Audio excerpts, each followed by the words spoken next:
Assalamu alaikum.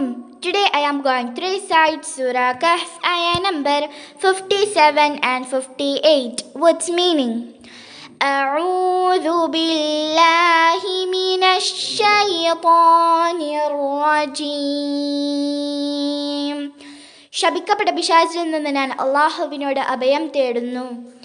ബിസ്മില്ലാഹിർ റഹ്മാനിർ റഹീം.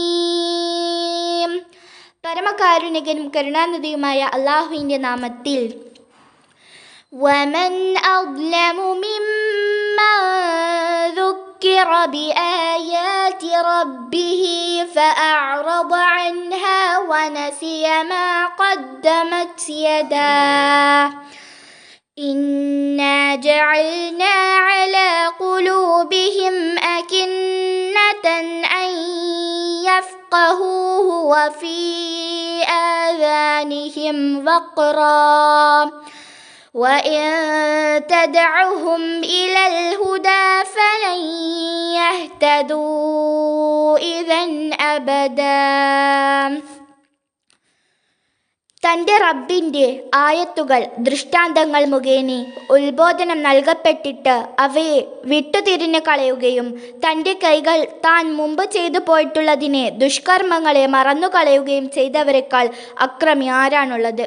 നിശ്ചയമായും അത് ഗ്രഹിക്കുന്നതിന് കഴിയാത്തവണ്ണം അവരുടെ ഹൃദയങ്ങളിൽ ഒരു തരം മൂടികളും അവരുടെ കാതുകളിൽ ഒരു തരം കട്ടിയും നാം ആക്കിയിരിക്കുകയാണ്. നീ അവരെ സന്മാർഗത്തിലേക്ക് ക്ഷണിക്കുന്നതായാൽ അങ്ങനെയിരിക്കെ ഒരിക്കലും അവർ സന്മാർഗം സ്വീകരിക്കുകയില്ല തന്നെ.